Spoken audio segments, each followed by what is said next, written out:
Salam jumpa lagi sahabat kecomania. Jumpa di channel Om Santi tentang perawatan anis merah dan penangkaran murai batu seri F.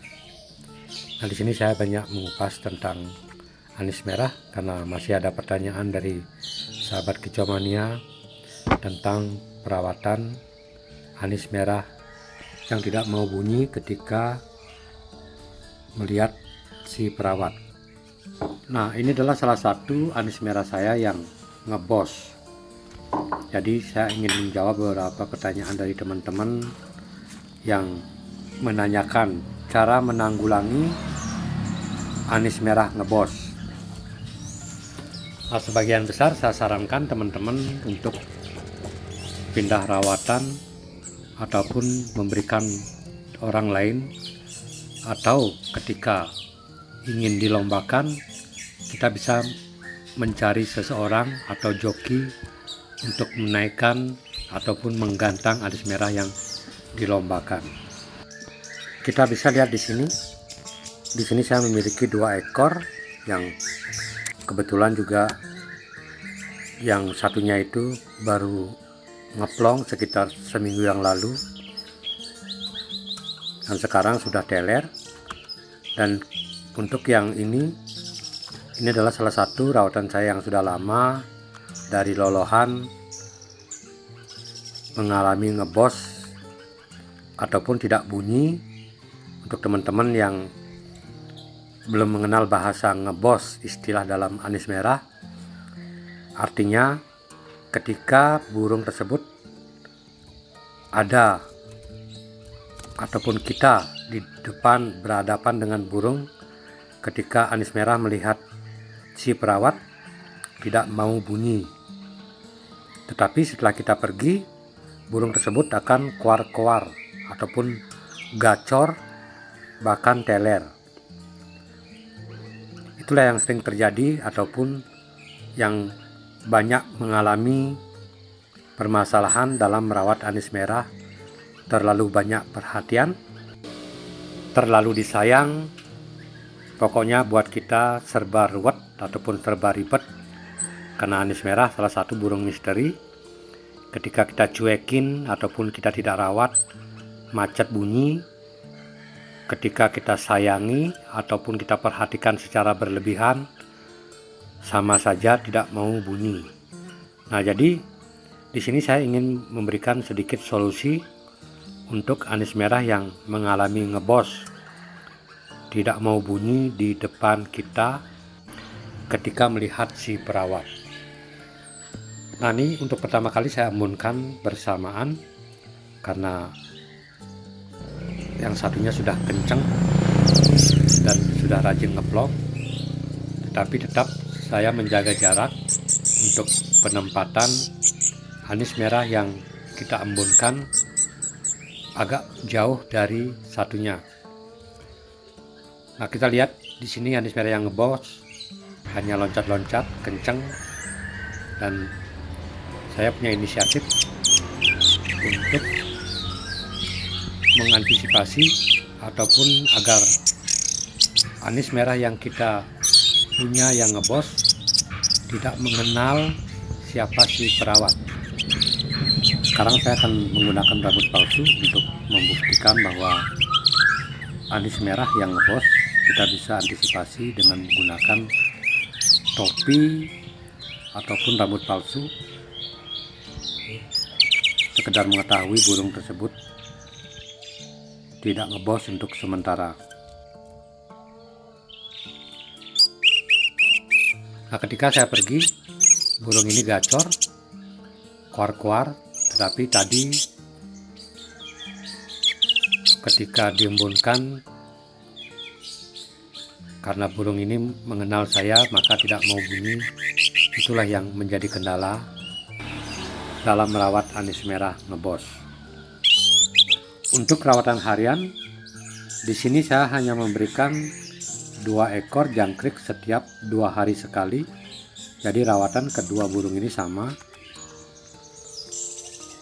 Karena untuk anis merah di sini saya tidak memperlombakan, karena tentu saja ada pertanyaan dari teman-teman yang menanyakan kenapa tidak main gantangan, karena satu sisi di sini saya tinggal jauh dari kota ataupun dari tempat gantangan, dan juga saya tidak terlalu suka lama-lama di gantangan karena anis merah adalah salah satu burung yang harus kita cas di gantangan. Jadi kita harus datang lebih awal di lapangan ataupun di tempat lomba. Nah, di sini kita bisa lihat, sahabat kicauannya, burung sudah gacor, sepertinya tidak mengenal siapa yang datang. Itu adalah saya dengan menggunakan rambut palsu. Jadi biasanya kalau ada saya, burung ini tidak mau bunyi. Ketika melihat muka saya, burung ini secara otomatis akan terdiam. Nah, itulah ciri anis merah yang ngebos. Tapi kalau kita pergi ataupun tidak melihat si perawat, maka burung ini akan bunyi seperti biasanya. Nah, untuk keseharian di sini saya menempatkan untuk mendengarkan suaranya di pinggir ataupun di samping rumah, karena di sini saya kesibukan kebanyakan di murai batu. Jadi untuk anis merah sekedar perawatan untuk di rumah, ataupun istilahnya anis merah rumahan, sekedar bunyi-bunyian.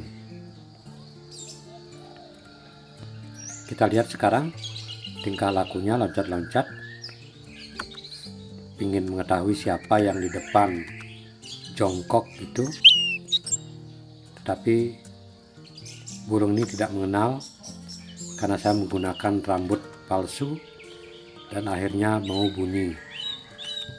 Nah, itu yang sering saya lakukan kalau ingin mendengarkan suaranya, karena buat saya di sini hanya berbagi pengalaman. Jadi untuk anis merah hanya sekedar perawatan rumahan. Buat saya anis merah itu adalah burung yang sangat unik. Di samping suaranya merdu dan bisa teler, itulah yang menjadi keunikan untuk anis merah. Di samping habitat asli di sini, di tempat saya yang dari kecil saya terbiasa melihat ataupun mendengarkan suara burung di alam. Tetapi ketika dirawat, karena orang-orang terdahulu mereka belum mengetahui cara pemberian pakan, sehingga kebanyakan burung anis merah yang dirawat tidak mau bunyi. Nah, di sini sekarang saya akan mencoba untuk menunggu sampai anis merah ini teler, karena dalam keseharian ketika melihat saya tidak mau bunyi dan tidak mau teler. Nah, di sini saya pura-pura tidak menghiraukan ataupun mengerjakan sesuatu agar kita tidak berinteraksi langsung dengan burung, apakah mau teler atau tidak. Biasanya kalau anis merah sudah rajin ngeplong, dan kita bisa melihat dari bentuk tubuhnya yang sinset, dipancing sedikit burung ataupun diperlihatkan dengan yang lain, maka burung tersebut akan teler. Nah, di sini kita bisa lihat dari gerakan ekor ataupun bukaan paruh, ciri-ciri anis merah akan teler. Untuk teler anis merah di sini kita bisa lakukan ataupun menggoda sedikit.